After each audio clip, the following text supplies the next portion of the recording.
The first lecture in this series will focus on the election of 1800, which pitted several founding fathers against each other. But this lecture will also take a look at the office of the presidency, how it was created, and why we have the system of the Electoral College.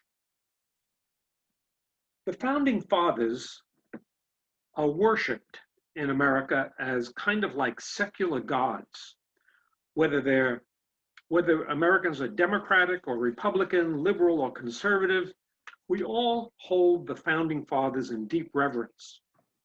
Our adulation of such men as Washington, Hamilton, Jefferson, and Adams assumes the character of almost ancestor worship. Books on the revolutionary generation become instant bestsellers. Television series on the founding fathers garner extraordinarily high ratings. And as we all know, the most popular show on Broadway has to do with a founding father.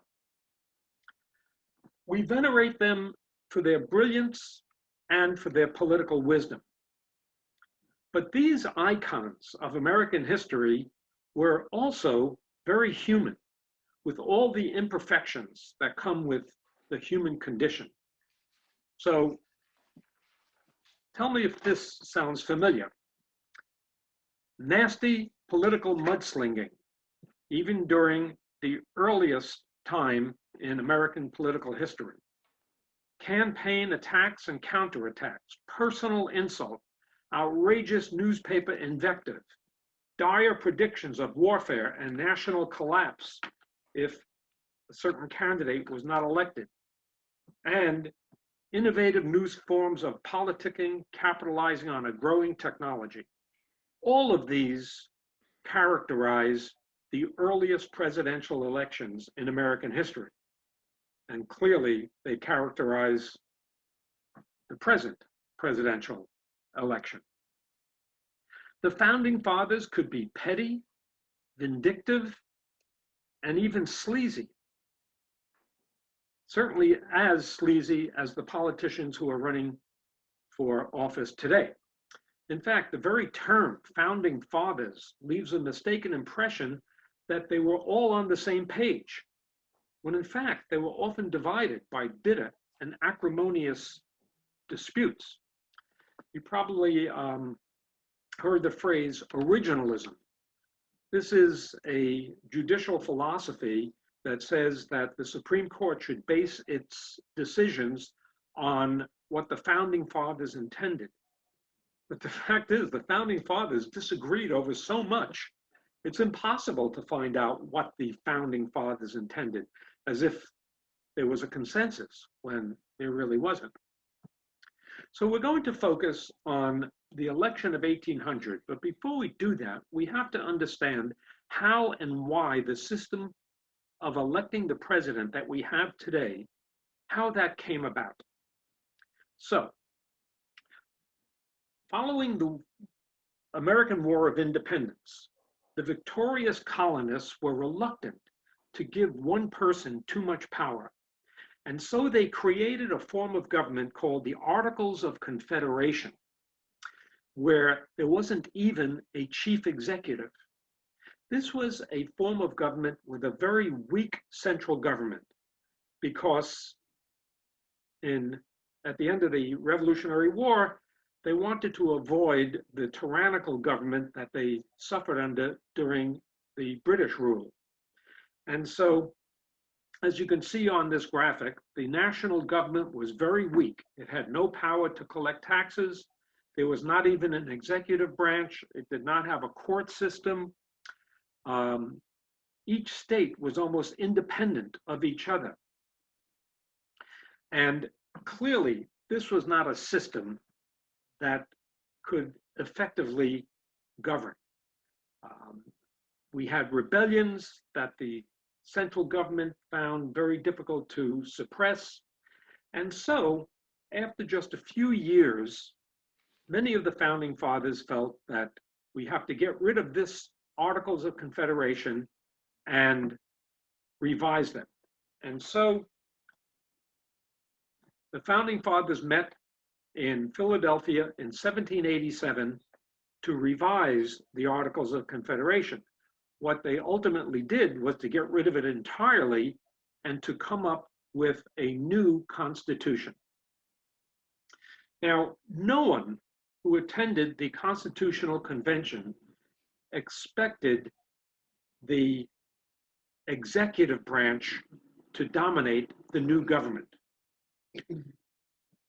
In fact, the Founding Fathers conceived of an executive branch that would have only limited administrative powers. In other words, the president was supposed to be something like an errand boy for Congress, rather than a powerful leader who sets national policy. Real power was supposed to be vested in Congress, in a legislature. So when you look at the Constitution, Article 1 lists the powers of Congress.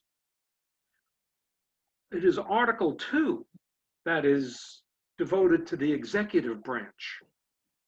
And so clearly, Congress was supposed to have priority over the executive branch.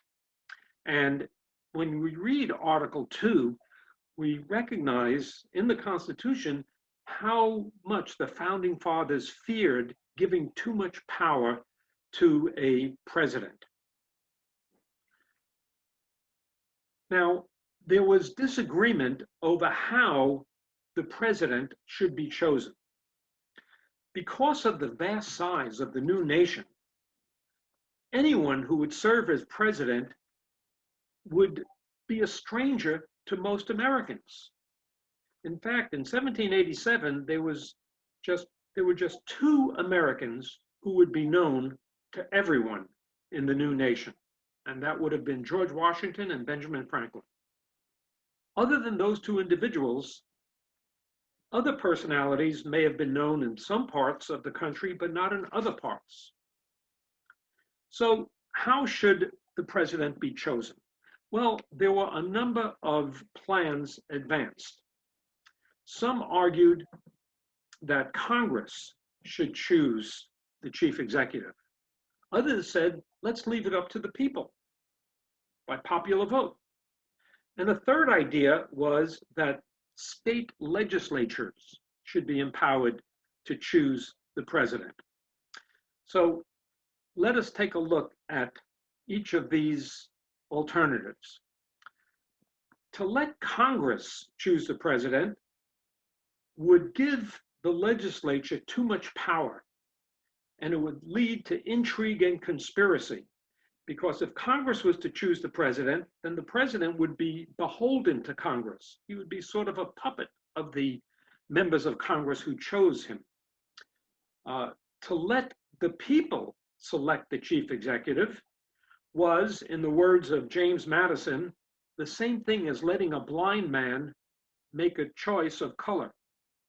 That is, in the 18th century, most people were uneducated and unfamiliar with anything outside their local region. And so it was inconceivable to many founding fathers to allow the masses the right to choose a president. And to allow state legislatures to do it would be giving too much power to the states. So how should the president be chosen?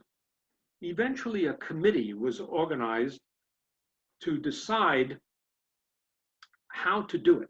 And this committee came up with the system that we have now, a system whereby the president is elected by a chosen number of people in each state called electors. This is what is known as the Electoral College. So that decision was really a compromise.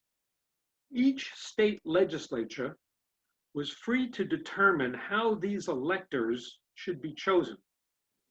Some states decided to allow popular vote to choose the electors. Other states said that they should be chosen by state legislatures. These electors would then cast ballots, and they would cast ballots in each state, and they would be physically far from each other. And so that would make it impossible for them to form a cabal or for outsiders to influence them and corrupt them. Now, let us take a look at how this system of the Electoral College works. Every state is allotted a number of electoral votes. In order to determine how many electoral votes, it's equal to the number of senators and representatives that that state has in Congress. And so, for example, California has 2 senators and 53 representatives. Therefore, California has a total of 55 electors. Now, California has more electoral votes than any other state in the Union. And the reason for that is California has more people. And that is why California has 53 representatives. So this is a map showing the number of electors each state has. And this changes every 10 years based on the new census. So if a state loses population over a 10-year period, then that state will lose representation in Congress. And so if a state loses representation in Congress, then their electoral votes go down. So when there's an election, the winner of the popular vote in any particular state wins all the electoral votes. So it's a winner-take-all system. So, for example, if candidate A wins the popular vote in California by getting just one more vote than candidate B, even though candidate B got almost half the votes, all 55 electoral votes go to candidate A. That is the winner-take-all system. But only 48 of the 50 states have this winner-take-all method. And that winner-take-all means in order for a presidential candidate to win all the electoral votes, that candidate must win a majority or a plurality of the popular vote within the state. But there are 2 states that divide the electoral vote based on their congressional district, and that is Nebraska and Maine. So electors representing one congressional district in Nebraska could vote for one candidate, and electors in another congressional district could vote for another candidate if that candidate wins that congressional district. But these 2 states are the only 2 that do not have the winner-take-all system. Now, again, the total number of electors a state has is equal to the number of senators and representatives that state has in Congress. So there are 100 senators, there are 435 members of the House of Representatives, and so in total, you would think there would be 535 electoral votes. But wait, Washington, D.C. is part of the country, and people who live in Washington, D.C. are citizens, but Washington, D.C. is not a state. And so in order to give the citizens of Washington, D.C. a say in presidential elections, Washington, D.C. is given 3 electoral votes. And so that brings the total electoral votes to 538. Now, in order for a candidate to be elected, the candidate must win a majority of these electoral votes. And so the smallest majority of 538 would be 270. So that is the magic number. So on election night, when we watch the returns and the returns come in, you should focus not just on the popular vote, but on the electoral vote. And when any candidate reaches 270, then that candidate is elected. Okay, so once again, a candidate must have 270 electoral votes to win the presidential election. Now, what happens if there's a tie? What happens if one candidate wins 269 and another candidate wins 269? Well, then there is no decision on who is elected president. What happens if there's 3 or 4 candidates running for president and no one candidate wins the 270 electoral votes?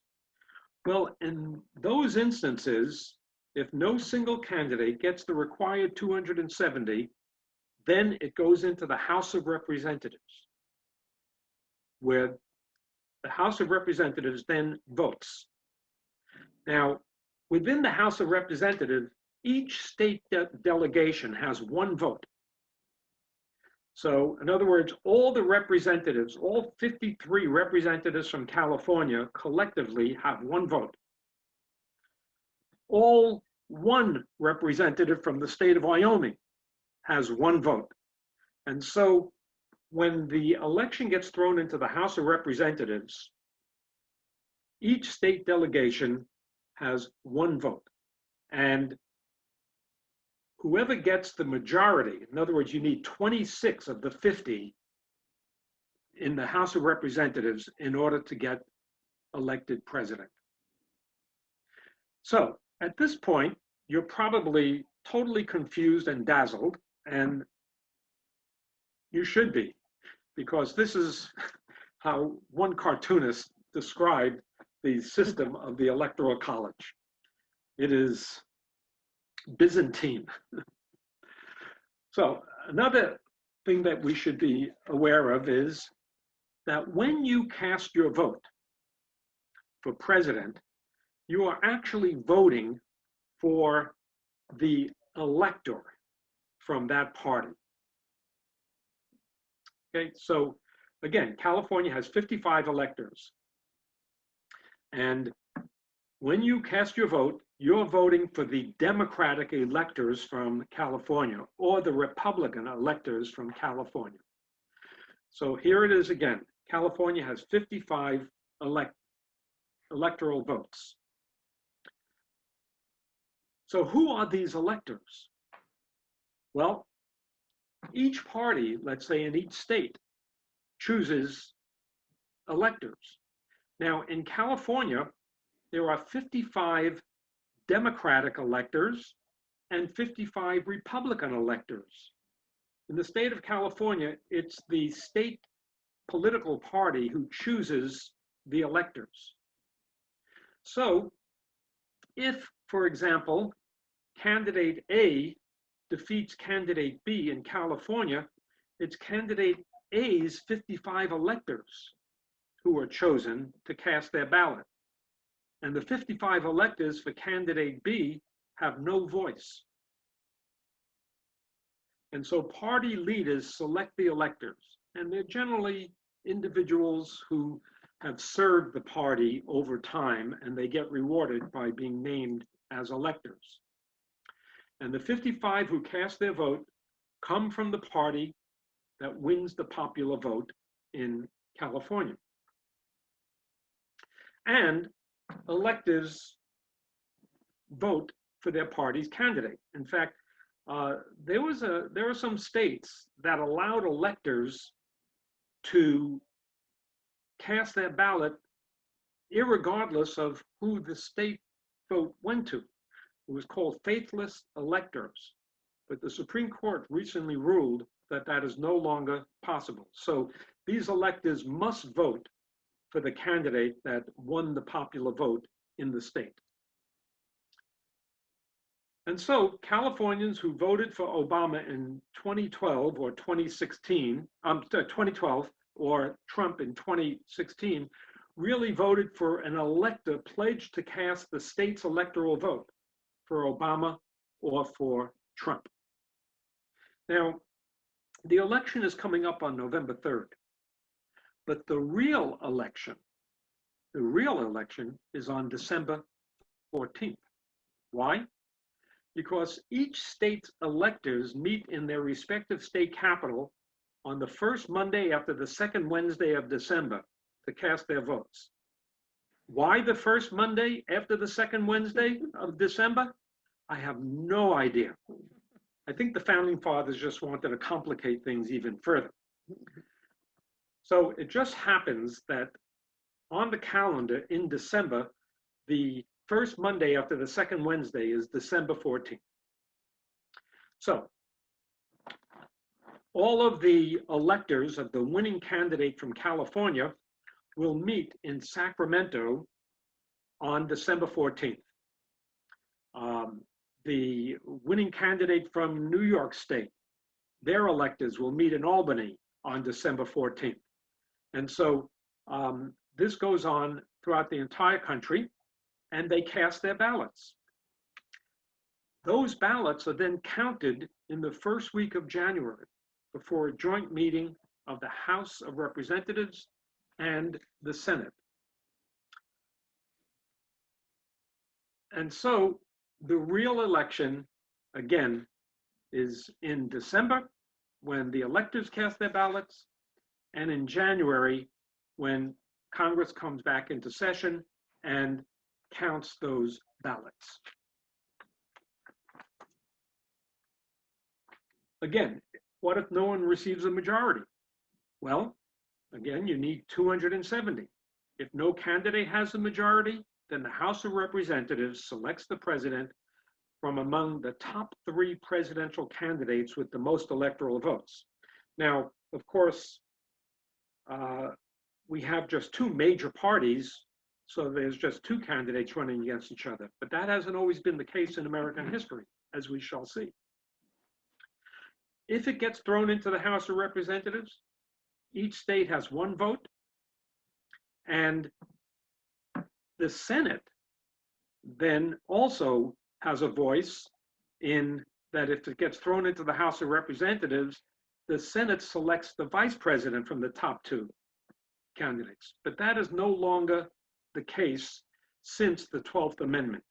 And I'll talk about the 12th Amendment shortly.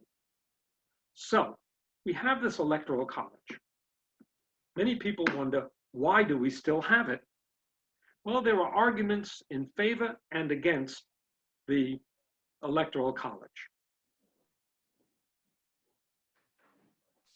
Let's take a look at the arguments in favor.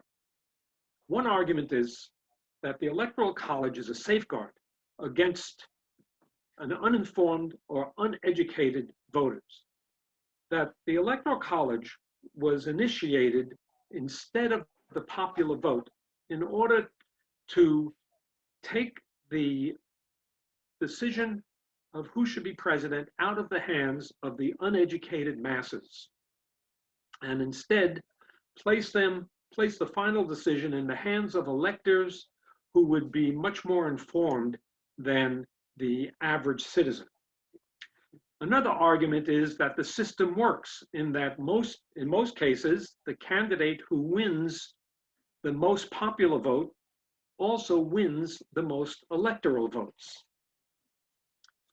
A third argument is that the Electoral College system ensures that all parts of the country will be involved in selecting the president. That is, let's say there was no Electoral College system. Let's say the election was just based on popular vote.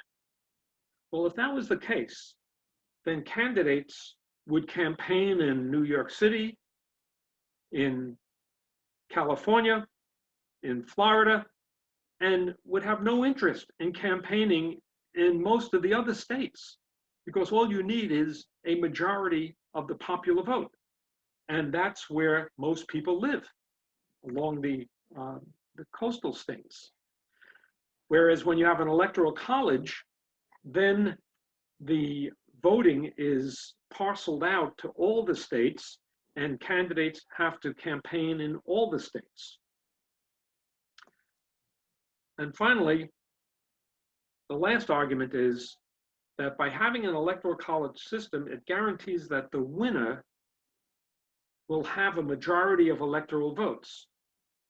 If the election was just based on a popular vote, it would be possible for a candidate to receive the highest number of votes, but not a majority. That happened with President Nixon in 1968, when he won less than 50% of the vote because George Wallace took some votes, and of course Hubert Humphrey won a lot of votes. Also, President Clinton in 1962 won the election with just 43% of the popular vote because of third-party candidates. So with an electoral college system, it guarantees that the president is elected with a majority of electoral votes. Well, those are the arguments in favor, but there are arguments against the electoral college. The first argument against it is maybe it made sense back in 1787 to take the decision out of the hands of the masses, but the masses today are much more educated than they were in 1787. And so the reasons why the founding fathers created the Electoral College are no longer relevant. A second argument is that the Electoral College gives too much power to less populated states. And that is because electoral votes are not distributed according to population entirely, because every state has 2 senators, no matter how few people it has. And so, for example, Wyoming has very few people. It has 3 electoral votes. Why 3? Because it has 2 senators and only 1 representative. But there's a real unfairness to this. If we use the 2010 census figures and the new distribution of House seats based on that census, an individual citizen living in Wyoming has 3 times the weight of choosing the electoral vote as an individual in California. So how is that? Well, California's population is almost 40 million. Wyoming's population is just over 500,000. California has 55 electoral votes. Wyoming has 3. But if we divide 55 into 40 million, that means there's 1 electoral vote for every 723,000 Californians. If we divide 584,000 by 3, it means that there's 1 electoral vote for every 195,000 Wyomings. So look at the difference here. 195,000 Wyomings choose an elector, whereas it takes 723,000 Californians to choose an elector. So do you see how the Electoral College gives unfair weight to the less populated states? Another argument against the Electoral College is that it ignores the will of the people.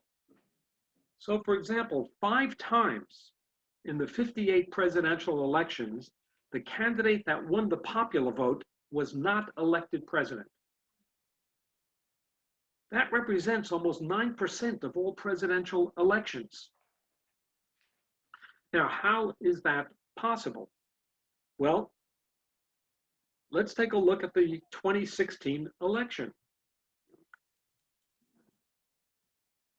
In the 2016 election, Hillary Clinton won the large populated states by a wide margin. So Hillary Clinton won the vast majority of popular votes in California and in New York. But Trump won many more states.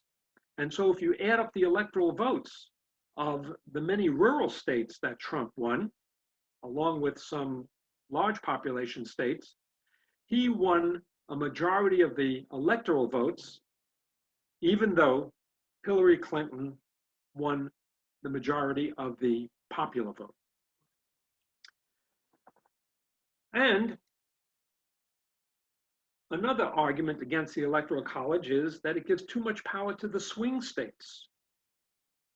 So, for example, in the 2020 election, no one pays attention to California. Why? Because it's given that California is going to vote Democratic. No one pays attention to the presidential election vote in Alabama or Mississippi or anywhere in the Deep South, because these days the Deep South votes solidly Republican. And so the election has focused on just a few states that could go either way: Florida, Wisconsin, Michigan, Ohio, Pennsylvania. And so that is where Joe Biden and Donald Trump have been focusing their efforts, just on those swing states, because they need to win the electoral vote in those undecided states. If there was no Electoral College, that wouldn't be the case. They would be campaigning in the highly populated states. And so this cartoon sort of shows the way many people feel about the Electoral College, that it is antiquated, it's archaic, and it should be done away with. But the only way to do away with the Electoral College is through a constitutional amendment.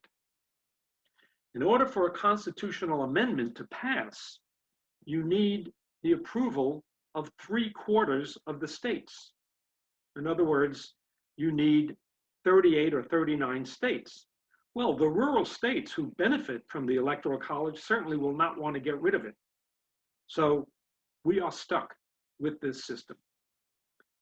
Okay, so all of that is background to the lecture series on crucial elections in American history. The first presidential election was in 1789. George Washington was so popular that no one ran against him. And so he was unanimously elected by the 69 electors at that time. No other president has ever been elected with such a universal mandate. Now, in order to understand presidential elections early in American history, we have to understand how political parties came into being. Today, we cherish the two-party system as a cornerstone of American democracy. But national political parties did not even exist when Washington took office in 1789.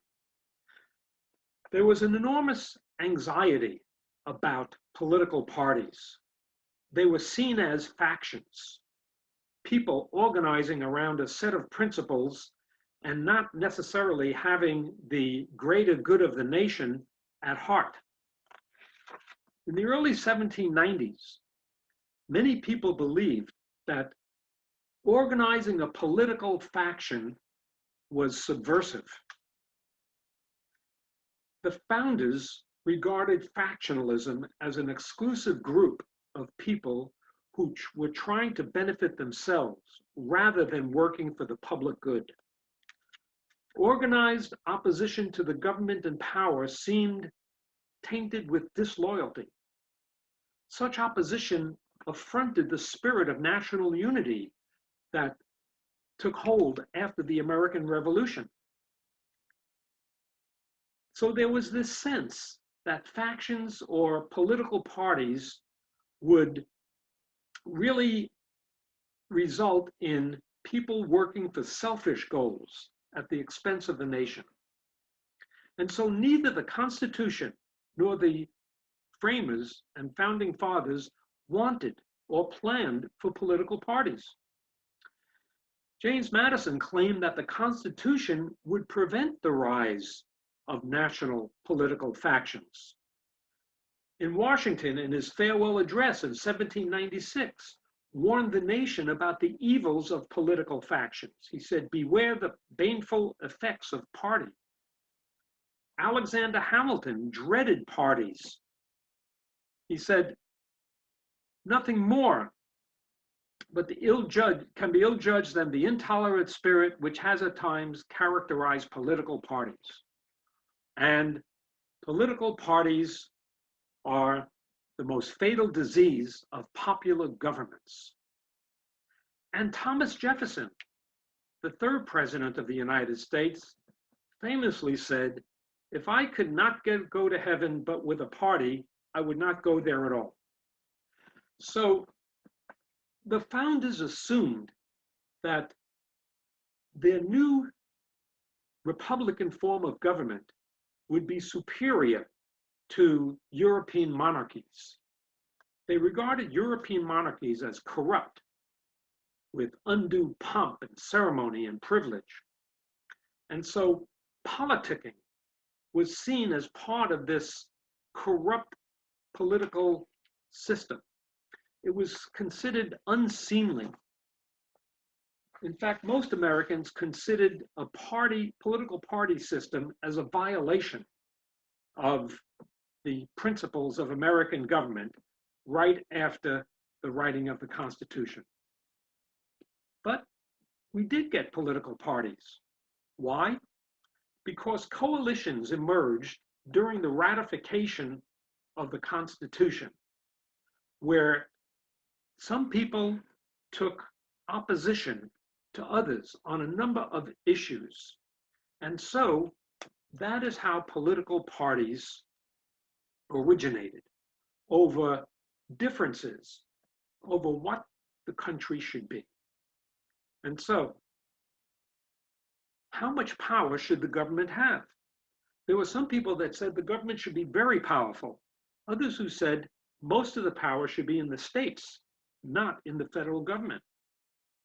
Another question that emerged: should the national government favor commercial or agrarian interests?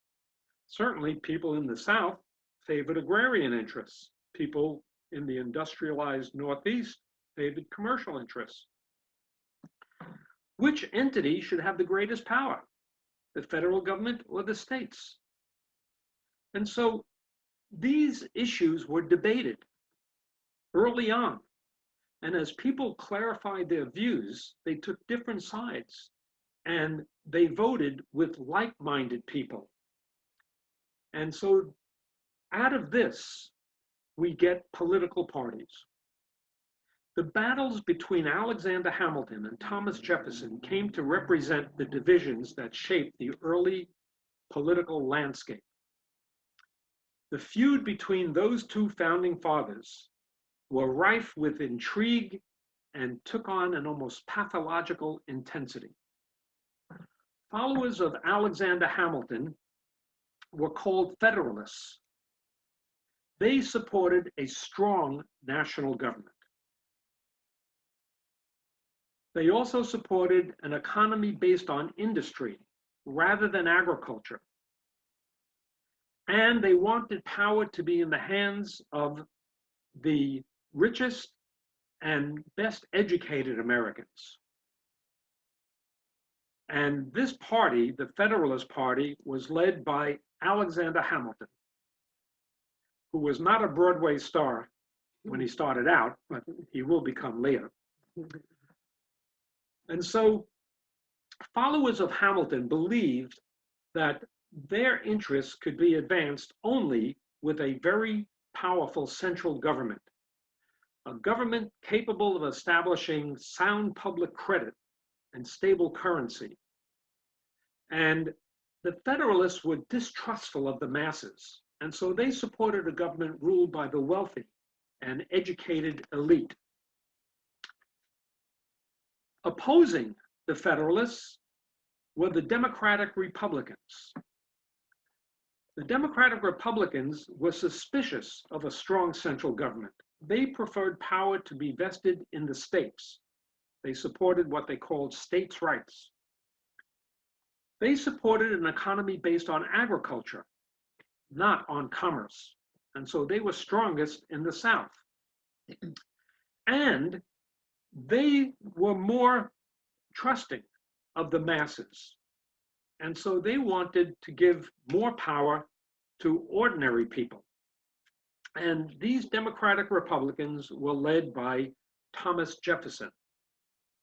And so Jefferson versus Hamilton really is the start of political parties. But it would be a mistake to think that the difference between these parties was the difference between the haves and the have-nots.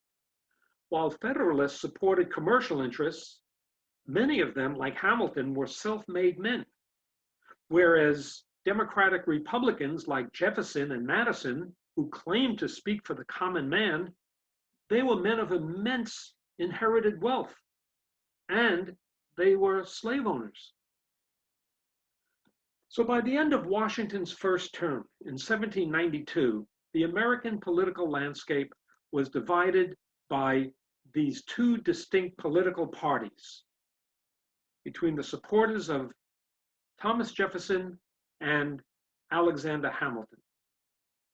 And they were coming to contrasting worldviews, different visions of what the future of the nation should be, over what course the nation should take. And so this chart shows the difference between these early political parties, between the Federalists and the Democratic Republicans. And so just to reiterate, the Federalists appeal to manufacturers, to the wealthy, to the educated, whereas Democratic Republicans appeal to farmers, planters, and the common man. In terms of government, the Federalists wanted a strong central government. Therefore, they believed in the loose construction of the Constitution. That is, they felt that the federal government should have not only those powers expressly stated in the Constitution, but that the federal government should also have implied powers. Whereas the Democratic Republicans were strict constructionalists. They wanted to contract the power of the federal government. And so they said that the federal government should have only those powers expressly stated in the Constitution. In terms of domestic policy, the Federalists supported a national bank because that would support businessmen. They supported taxes on excise goods and high tariffs. The Democratic Republicans were against the national bank because that would make the central government stronger.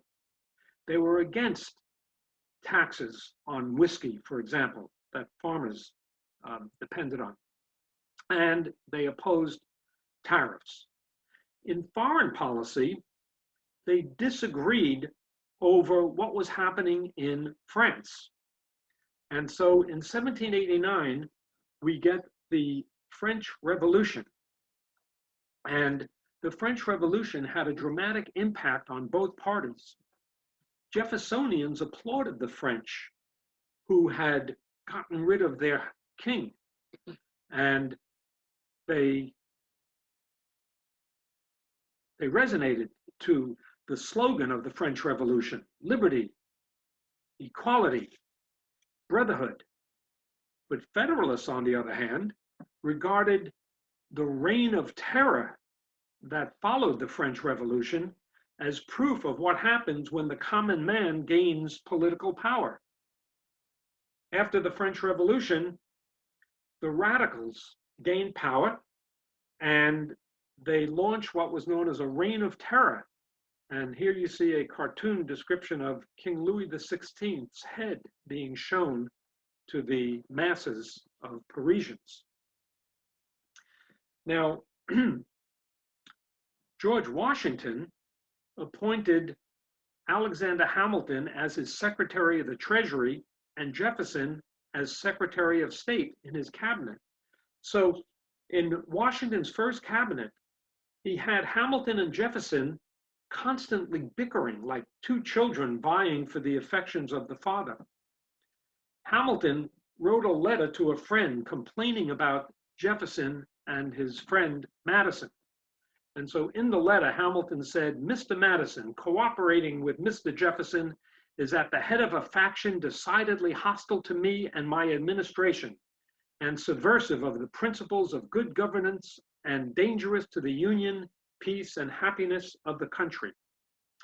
Well, Jefferson resigned as Secretary of State in 1793, explaining to Washington, "I have utterly disapproved of the system of the Secretary of the Treasury."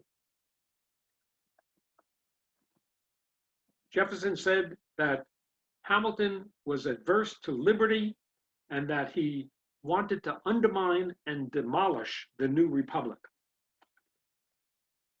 Ironically, while political parties were originally suspected as a threat to democracy, in fact, they became an essential ingredient for democratic government because the party out of power became the loyal opposition.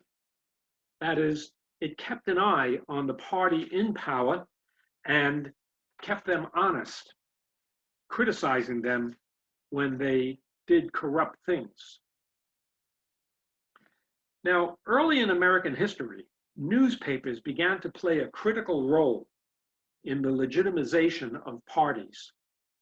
In the 1790s, American journalism came of age as the numbers of newspapers multiplied.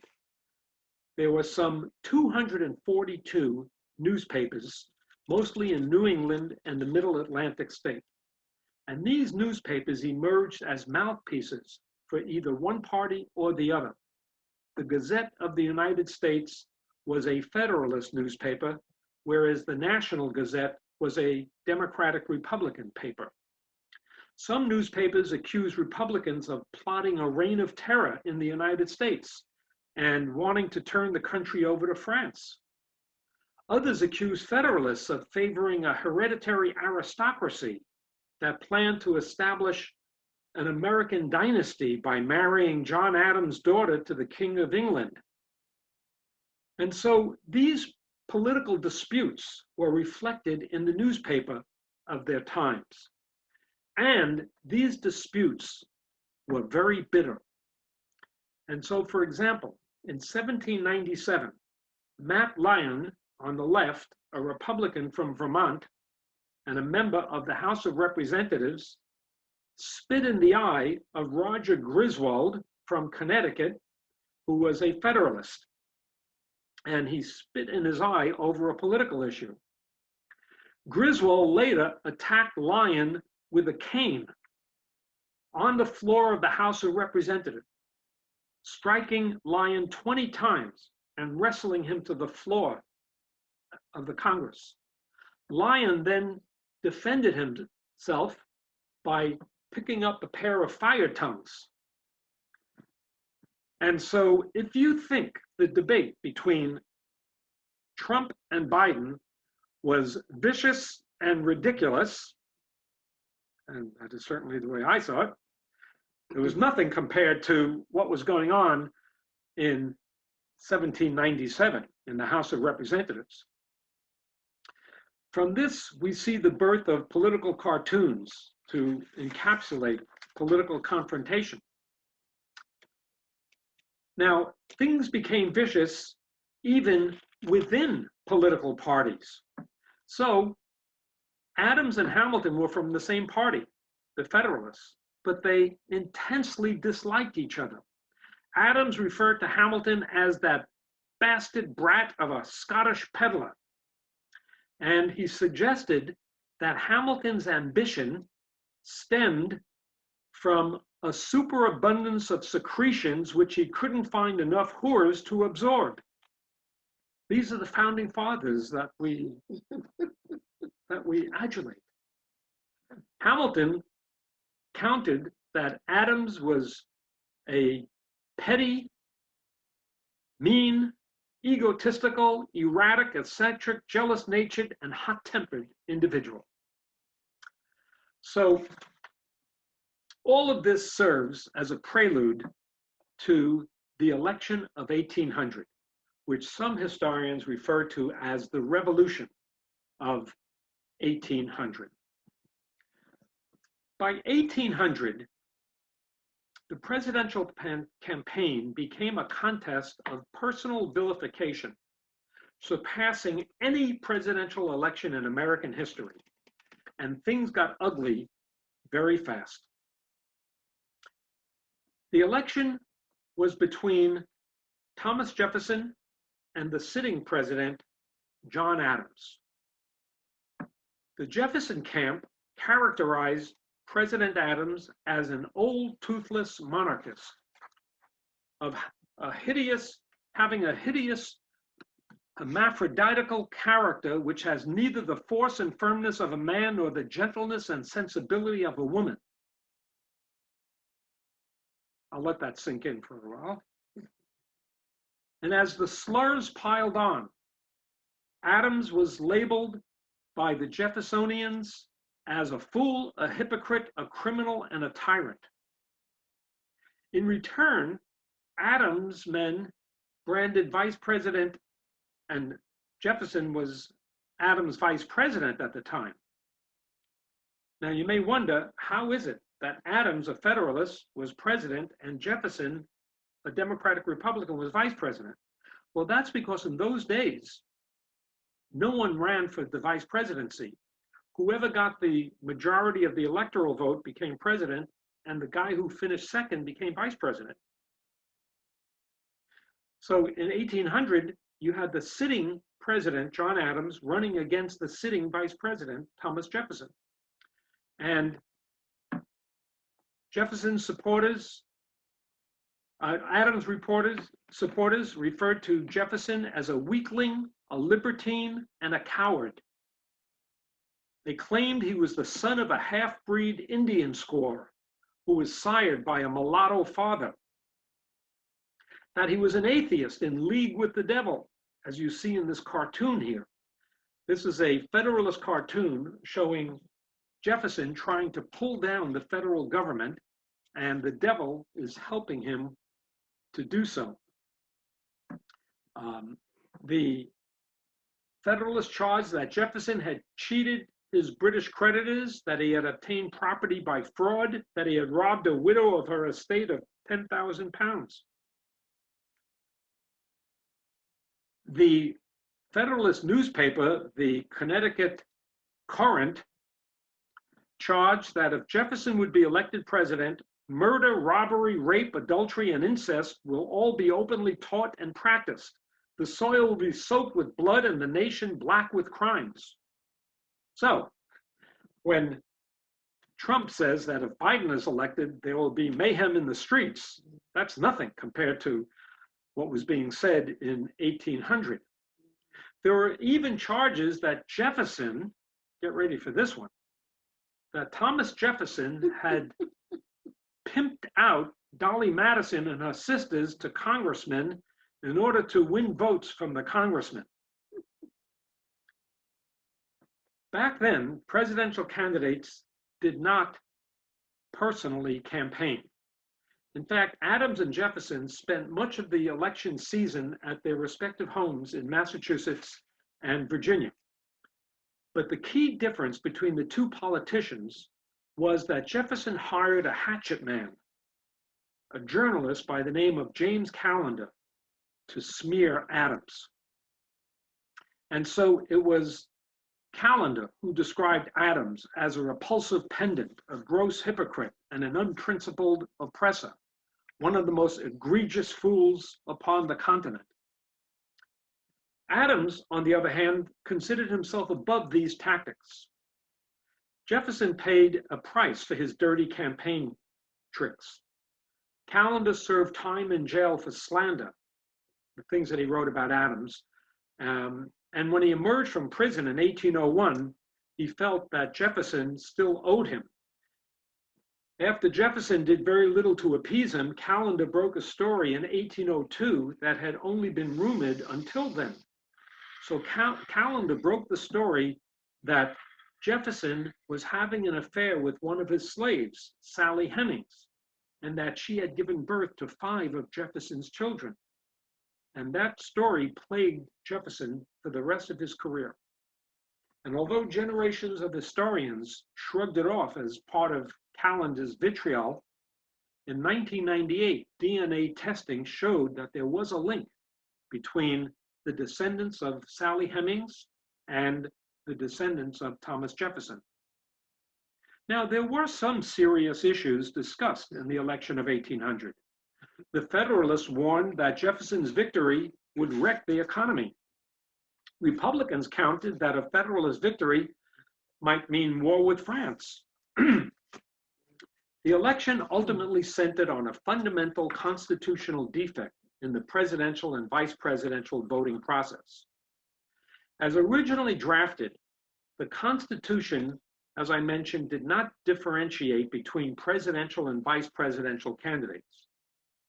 Each presidential elector was allowed to cast 2 votes, and regardless of political affiliation, the candidate who received the most votes became president, and the runner-up became vice president.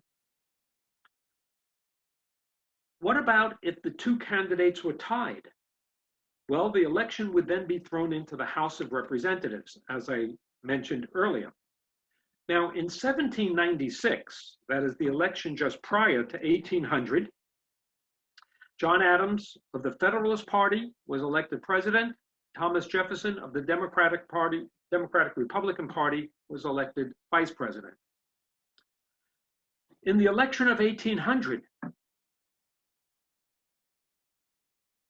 the 12th Amendment was passed in 1804 that ended the possibility of a president from one party and a vice president from another party, because the 12th Amendment said that when electors cast their vote, they're casting the vote not just for the president, but for the president's running mate on the ticket, the vice president.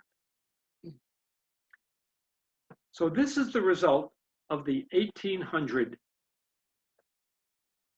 election. Jefferson got 73 electoral votes. Aaron Burr, who was running for president in the same party as Jefferson, as you can see, got fewer. But John Adams got 73 electoral votes, and Charles Pinckney was also a candidate. So here we have Jefferson and Aaron Burr got 73 votes. Adams and Pinckney did not qualify after the election. So we have a tie, and the tie was between 2 candidates from the same political party. So neither candidate got the majority electoral votes, and so the election was thrown into the House of Representatives. At the time, there were 16 states, and so the delegates in the House of Representatives voted by states. And so in order to decide who would be the next president, the candidate would have to win 9 of the 16 state delegation votes. Now, the votes were taken. Jefferson led Burr 8-6, with 2 states abstaining. That's not enough to elect Jefferson. You need 9 of the 16. It took another 35 ballots over 5 days to break the deadlock. And the deadlock was finally broken when Hamilton, a Federalist, urged his fellow Federalists in the House of Representatives to vote for Jefferson rather than Burr. And so this shows how the election was decided. There were 16 states, 35 ballots were cast. Each of the 35 ballots resulted in an 8-8 tie. Hamilton petitioned that Jefferson represented the lesser of 2 evils, and on the 36th ballot, Jefferson was chosen president, and Burr became his vice president. And as I mentioned, 4 years later, the 12th Amendment was adopted so that this situation would not happen again. Although Hamilton regarded Jefferson as a contemptible hypocrite, he held Burr in even lower esteem. And now you can understand why Burr challenged Hamilton to the duel that ended in Hamilton's death. So why is the election of 1800 called the Revolution of 1800? Well, throughout world history, when power was transferred from one group to an oppositional group, that was done only with violent revolution and upheaval. But in 1800, the peaceful transfer of power from the Federalist, John Adams, to the Republican president, Thomas Jefferson, was done peacefully. There was verbal violence, but no physical violence. And so this marked a historic moment in American politics and in world politics. In his inaugural address, Jefferson tried to overcome party differences by proclaiming, "We are all Federalists, we are all Republicans." But he knew that wasn't the case. So it's called an election because there was a peaceful transfer of power. It was also a revolution because it marked the demise of the Federalist Party. After the election of 1800, the Federalist Party would never again play a political role in American history. It was also a revolution because Jefferson's election inaugurated what is called the Virginia Dynasty, in which people from Virginia held the office of presidency from 1800 to 1825. After Jefferson's 2 terms as president, he was followed for another 2 terms by James Madison from Virginia. And then James Monroe served 2 more terms as president, and Monroe was also from Virginia. In fact, Jefferson's Democratic-Republican Party would dominate the presidency for all but 8 years between 1800 and 1860. But in another sense, the election was not really a revolution, since in the end, Jefferson would retain many of Hamilton's economic policies. So that's an awful lot to digest and to consider. So at this point, we will stop and take a look at the questions that you have posted on the chat link. And Jerry, I guess we forgot to tell people that they can post questions and comments on the chat link at the bottom of your screen. I wrote it in the chat to everyone. I don't know if people saw it, but I